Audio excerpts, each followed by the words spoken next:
I didn't see you there. Halloween's in a week. I heard that you didn't have a costume this year. Do you need a last minute idea? You should keep watching. First things first, we're going to glue down our brows, smooth those out. While those are drying, we're going to move on to other things. So I'm going to go ahead and prime the skin, and then once I'm satisfied with all the glue of my eyebrows, we're going to set them with some translucent setting powder. Prime your eyelids because you need something for the paint to stick to.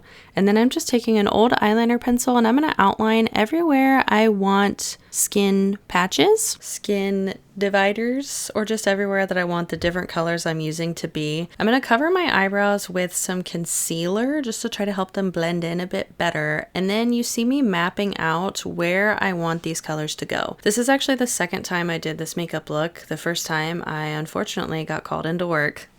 LOL. That was rough, but it's okay. So this time I decided to map it out before I filled in the spaces. That way I could actually like the color placement that I picked. I did fill in each space with 2 layers of paint just to make sure I had the opacity that I wanted. You don't have to powder these, but I do with certain kinds just to make sure that it's not going to come up once I start shading on top of them. And then I'm going in between all of my patches with red because if your skin is separated, you're going to have some kind of color in the middle. I'm shading around all of these patches just to give dimension and kind of make it look more real. And for that, I'm using various shades of green, and for the darker greens, I am using black. Next, we're going to highlight on a teeny tiny brush with some white face paint right next to where the incision is, quote unquote, because you're going to have a highlight and then a shadow right where the stitches would lay. For the stitches, I am using black face paint. I am making the stitches in the shape of a U or a slight curve. Even on the X's, they're also slightly curved to give the illusion they're lifted off the skin and it makes them look more real. You're going to take a black eyeshadow and put a dot at the base of each stitch where it enters the skin because there would be a shadow there as well. And then you're going to highlight all these stitches with white face paint, following the curve, and just use a little bit of white face paint and it'll make it look more real. Tedious, but worth it. I added some shadow to the eyes, a little bit of shimmer. I painted on some eyebrows because I feel like she needed some. I went in with some lip liner, used the face paint as a lipstick, popped in some contacts, did my hair, found a shirt. Surprise on that one. Don't forget to tightline and fill in your waterline to give the illusion that you don't have any human colored skin. Then I used the face paint as a colored mascara. Is that recommended? Probably not. Don't put that in your eye at home. But anyway, this is how the final look turned out. I am so stoked. This one was a lot of fun to do. Stay tuned because my brain has a lot of ideas coming for November. As always, thanks for watching. I'll see you in the next one. Bye!